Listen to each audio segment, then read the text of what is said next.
See any rangers up ahead? None that I saw. It's only like 3 miles to the beach, we hope. Yeah, but lots of twists and turns ahead. Hello World Wide Web, I'm Dr. Shado, the internet personality of the best hair, and welcome to week 9 of... The Summer of Milla Jovovich.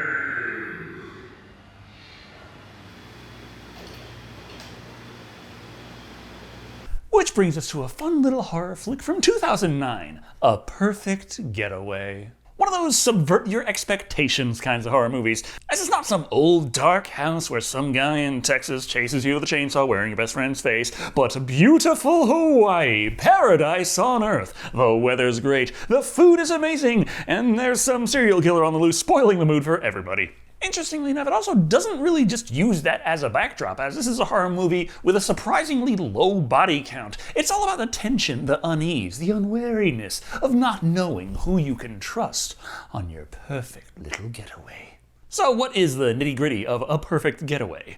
We start off innocently enough, watching a couple enjoying a honeymoon in Hawaii. However, heading off the beaten path for some privacy takes a dark turn when we learn that there is a serial killer about.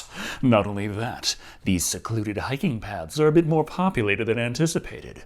How is anyone supposed to enjoy this majestic natural beauty when nobody knows who they can trust?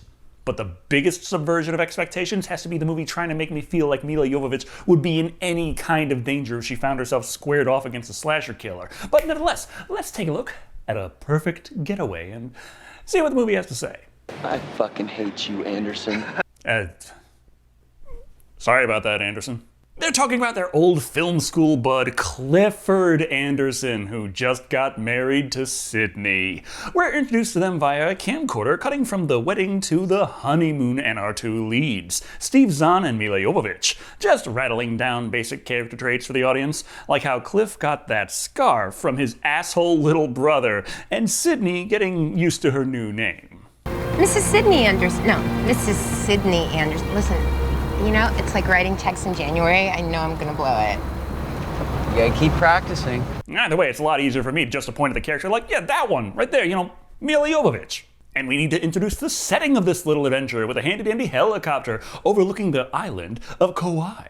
Hey, I'm gonna do that! Kalalau, that trail right down there! Did it myself back in the day.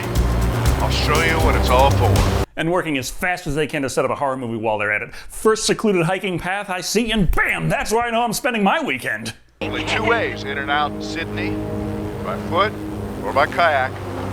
But that's what makes it so special. Yes, the island set far away from everyone with no way to escape. That'll do great. Hey, you have any escaped animals on the loose? Anyway, once they're on land, they're set to adventure. Prepare for adventure, anyway, as Kauai is more of a park, and they're gonna need permits for their stay. Cliff is so caught up in figuring how many they need, he hardly even realized that Sydney's been gone for 9 whole minutes. Yeah, I know, it looks like I robbed a bank. It's our wedding hall. I don't know if it's because I've never been married or that I've always been broke as fuck, but is it normal for wedded couples to just get money thrown at them from all directions? I always thought it was rice. But Anthony Rupibar, credited as Chronic, spots their massive pile of dough shortly before he's requested to assist this couple in packing their belongings into the car. But there shouldn't be any reason to worry. They're finally on their wonderful honeymoon.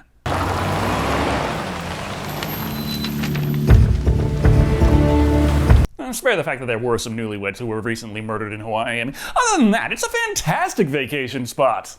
So as they are making the 10-mile drive to the beginning of their trail, everything seems picture perfect. Love our new lives. Hey! But there are hitchhikers. Hitchhikers. And this being a horror movie, of course Cliff stops, much to Sydney's chagrin, but nevertheless this introduces us to Cleo, played by Marley Shelton. You know, Judy Hicks from the Scream series. She's heading to the beach right next to the start of the big trail. Her and her man, Cale, played by Chris Hemsworth.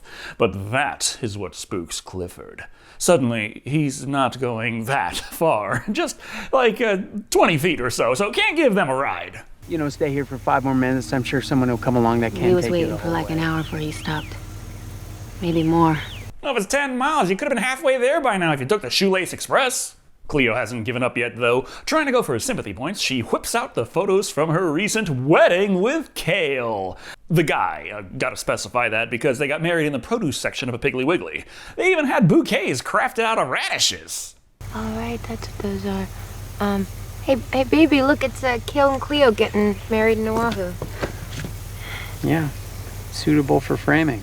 I mean, maybe it's not perfect in everything you would have dreamed of, but take what you can get. And besides, it's Chris Hemsworth. So he's like, fine, we'll take you, but Kale has had enough. He aggressively tells Cleo to get out of their car because he's seen Cliff's true side already and has no desire for a pity ride from this man who merely feigns hospitality.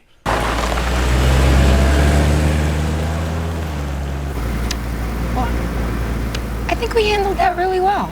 Yeah, brought up some tension, a smidge of fear, and didn't even involve any dead bodies or a single drop of blood. Not bad. Point is, they've made it, getting a random passerby to capture the moment on Cliff's expensive but confusing camera. Cliff admits even he doesn't know what all the buttons do, and they're off, seeing the sights and walking the path. The path that gets downright precarious. But don't you worry, Nick, played by Timothy Olyphant, explains the trick here is simply not giving a fuck, and avoid the slippery green parts. That helps too.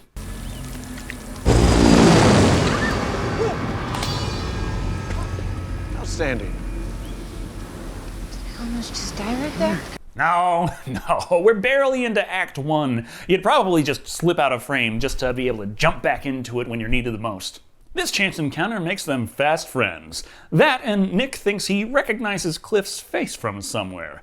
Maybe a big-name actor. Sydney corrects him that Nick is actually a screenwriter working with movie studios on a movie that they're still working on, still casting. Nick Cage is always money in my book. I like how he gets all intense right at the end of the sentence. Oh god, that's right, I still gotta review the second Ghost Rider movie. Their discussion on films and filmmaking, of course, starts veering into self-aware territory as Nick points out the basics of storytelling. 3 acts, hero's journey, and of course, the red snapper. Herring. It's a red herring. I'm pretty sure it's a snapper. The funny thing is, while red herrings are named for incredibly stinkily prepared fish that really get your attention away from what you're supposed to be looking at, red herrings in stories are most effective when they're, subtle. Because we all know we're supposed to be looking out for them. Hearing how Cliff's pre-production, pre-cast movie is also being rewritten by someone else as of 9 weeks ago, Nick tells him, hey, maybe you should make a new story. On that note, the group runs into another group who's like, hey, reception is crap out here, but guess what? We just heard that a pair of newlyweds were murdered in Oahu. Oh, that's awful. We were just there, like, the day before yesterday. Oh man, the brochure didn't say anything about there being a double homicide. The police believe there are 2 suspects, a man and a woman. Cliff is concerned about this, but Sydney believes a different island, not their problem, and she doesn't want it to ruin their honeymoon. And looky here, Nick is camping out by Secret Falls. Sydney thinks that sounds super romantic, but Cliff wants to stick by the beach until he spots that Cleo and Kale are here as well. 1 mile, huh? Serious? Oh, God. Hey, wait up! Yeah, Nick is kind of weird, but Chris Hemsworth is Chris Hemsworth. With that, they travel to Secret Falls and find a butt-ass naked Kiel Sanchez, playing the role of Gina. Okay, so they're like a couple? Either that or nudists with benefits. Seeing this, Sydney just can't wait to take the opportunity to transform into a butt-ass naked Milla Jovovich. This is Sydney Anderson. We're newlyweds. Miss Gina Scruggs. We're not. But this couple hasn't quite tied the knot yet, much to Gina's dismay. So many happy newlyweds on this island, except for her. While they're off socializing, Cliff finds some high ground for reception and reads all he can about the killer couple. Seems the poor victims were on their honeymoon, and their teeth were ripped out, fingerprints cut off, and whoever did it likely hopped islands to the one that Cliff and Sydney are on right now. But they have no idea who done it.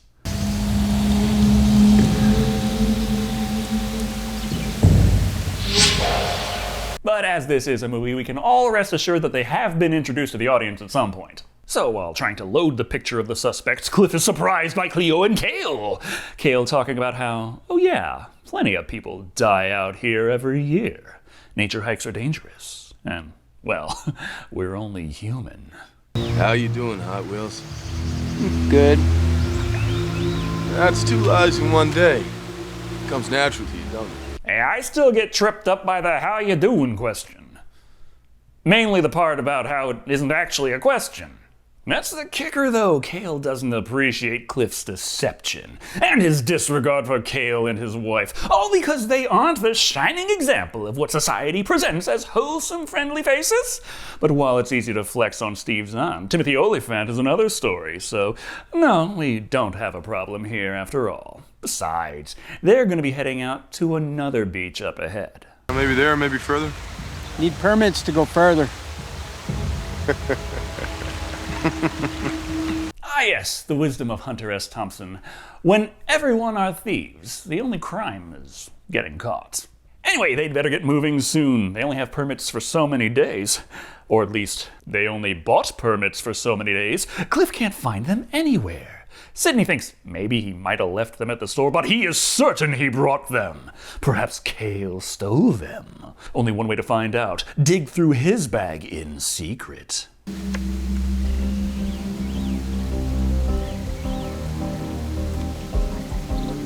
And it turns out Cale is on parole from Los Angeles, so most likely not supposed to be kicking around Hawaii taking in the sights and the sun.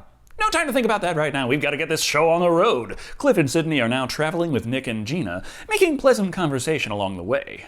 Or as pleasant as one can hope when Nick was some kind of super special ops badass, been in and out of Iraq, Syria, and single-handedly saved the world from an alien invasion on more than one occasion. What was his job? Well, officially, he can only say so much. And unofficially? I'm a goddamn American Jedi. Possible title #1, by the way. Yeah, as long as he's taking your story, he might as well violate some trademarks while he's at it. But he ain't talking out of his ass here. Look, he's got a scar on the back of his head, courtesy of a bouncing Betty. Ended up having to get part of his skull rebuilt out of titanium. That means he sets off metal detectors no matter what, but as an added bonus, he can sneak his knife in anywhere, unnoticed. And don't worry about that brain damage. Turns out no nerve endings in there anyway, so he didn't feel a thing. He's really hard to kill.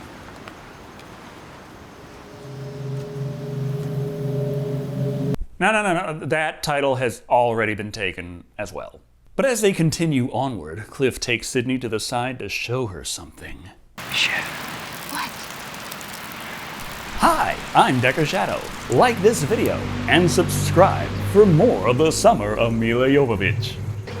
Freaking me out. He's telling her about the news article on his phone. The grainy-ass picture of the killers is loaded in, and she's like, oh, that could be anybody. And Cliff says, therefore, it could be Nick and Gina. How well do they really know them?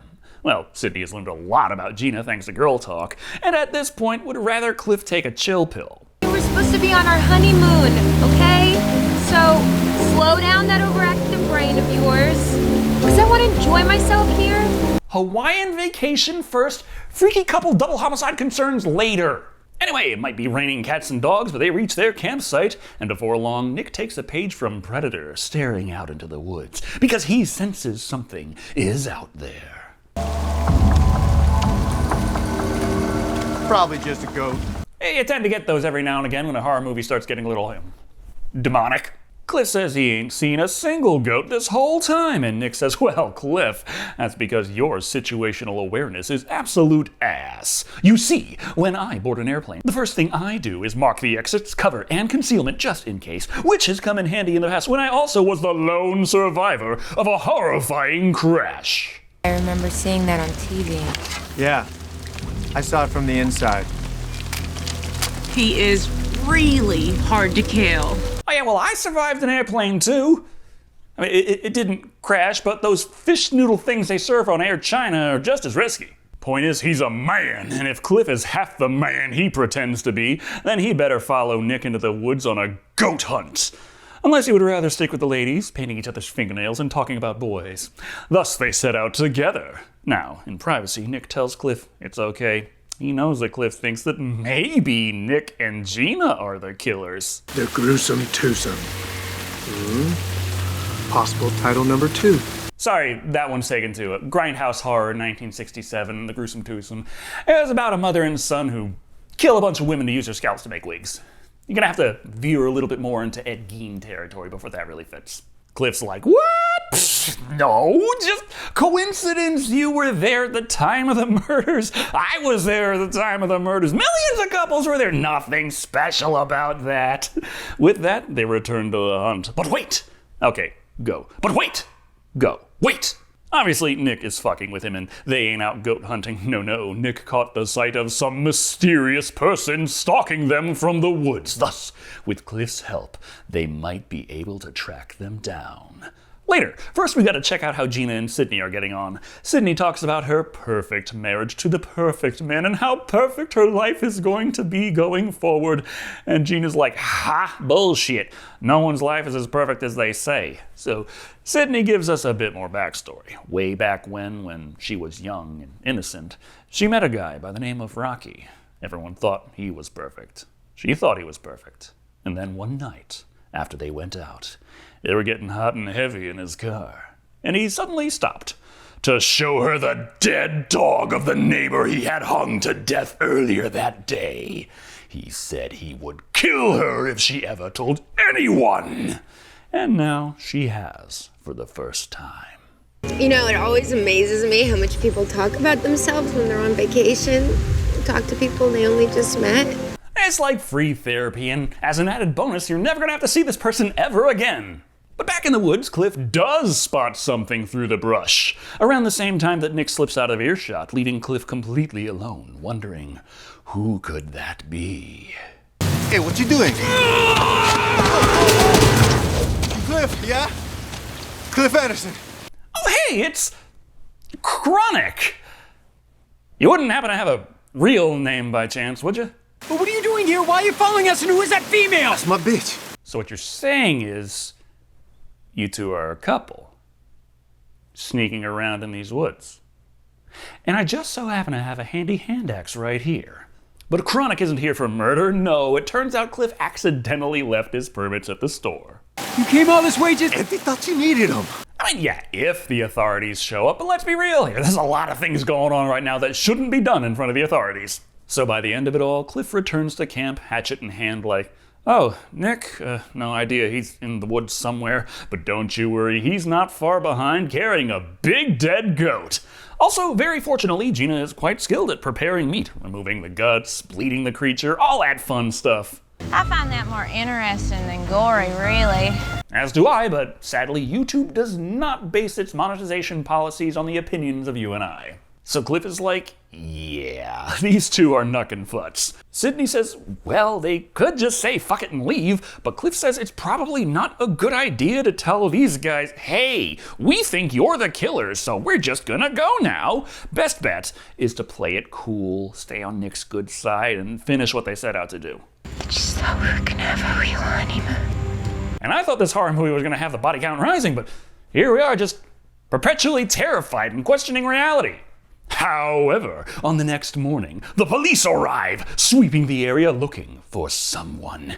Nick's not interested in rocking that boat, but Cliff must see what's going on. And what that is apprehending Cleo and Kale. You see, these two match the killer's grainy-ass photo from earlier. Searching Kale's bag, the police discover a breath mint tin full of teeth. The very teeth pulled from the victims from earlier. You know, I have to admit, I thought it might have been you guys. Oh, you're joking. So much for our game face, huh?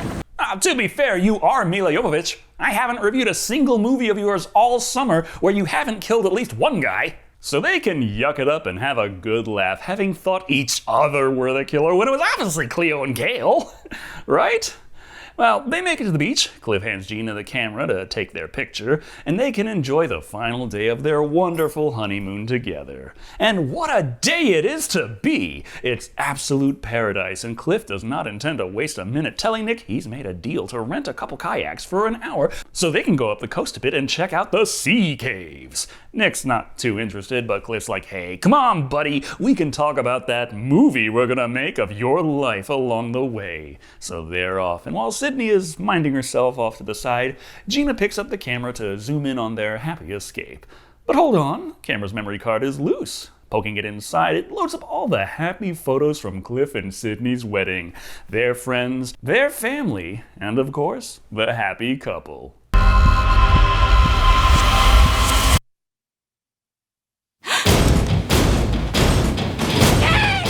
And of course, considering we still got 30 minutes of movie left, it's a bit more complicated than that. As she chases after Nick, screaming for him to come back. He thinks she's just overreacting or waving goodbye. Whatever it is can't be that important. She tries to call him, but of course no service. Well, she ain't given up yet, grabbing the axe and heading for the sea caves on foot.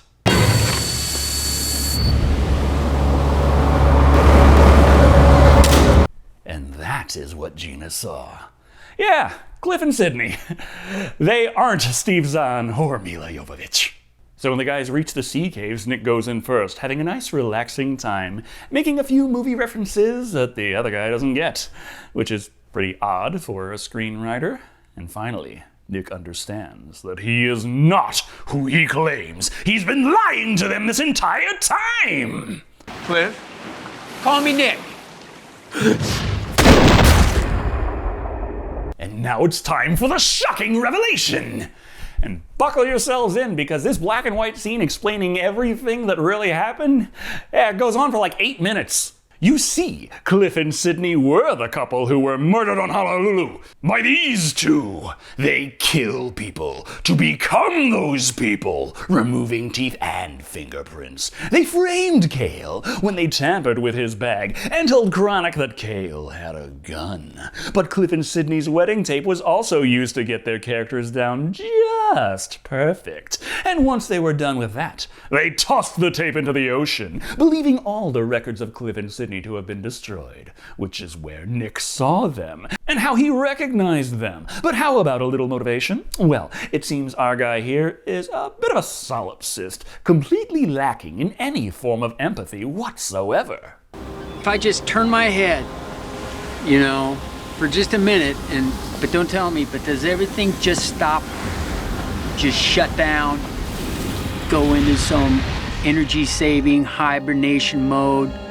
Till I choose to reactivate them by simply...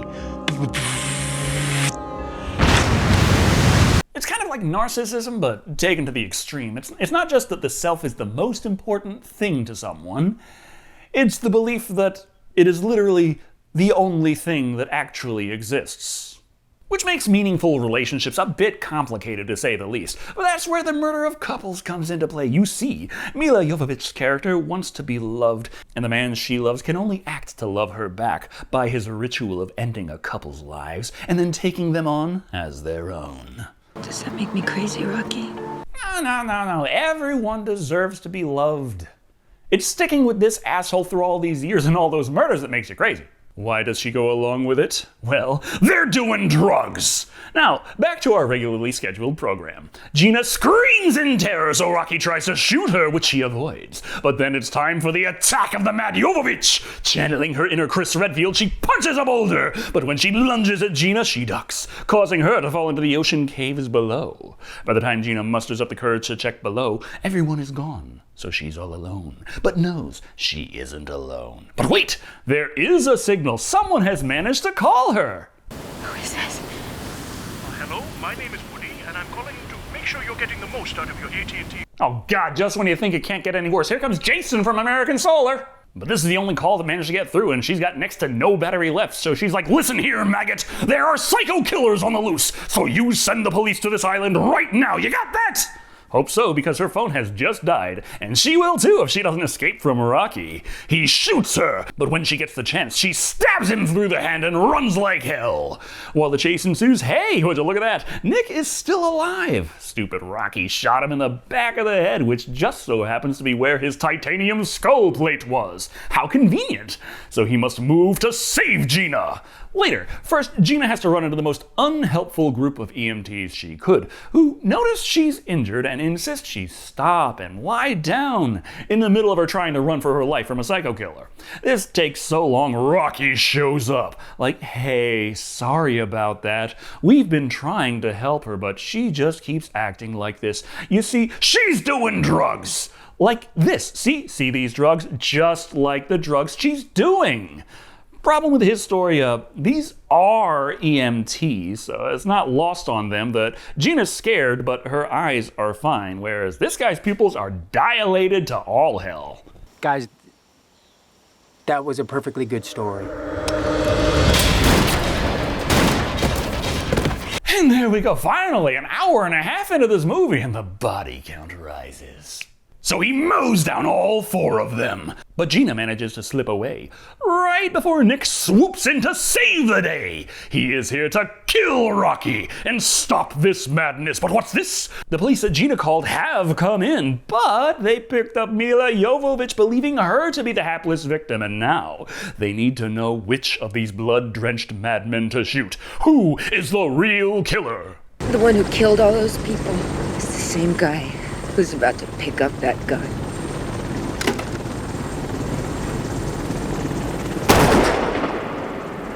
So either she had a change of heart, or just left it up to chance, because if I was in Gina's shoes, therefore, happy ending! Rocky's reign of terror is over. Nick is alive, and Gina is alive. Even better, Nick has finally taken the chance to pop the question, giving Gina an engagement ring.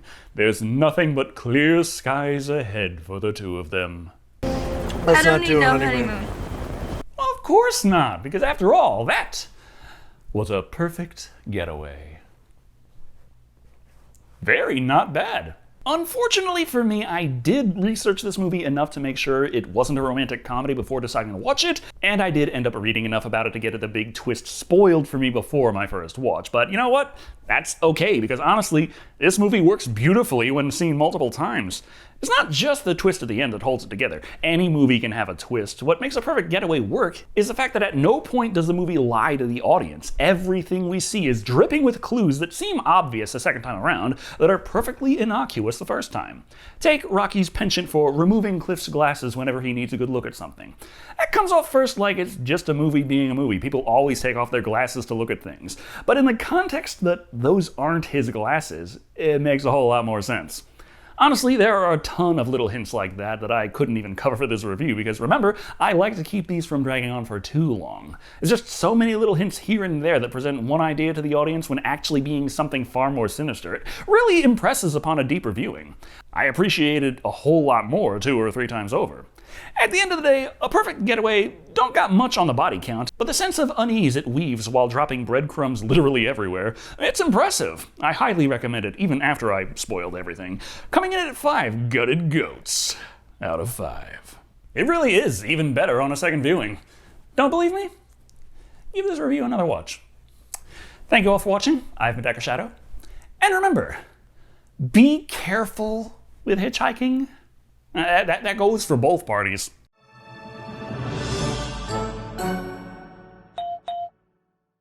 Oh, bit my tongue, I hate that. That's gonna stop hurting in a second. And do you like horror where things might not be as they seem? Well, how about Blood Harvest? Wait, did that introduction just spoil the movie? Well, how about the algorithmically selected recommended video? There's no way I could logistically possibly spoil that one.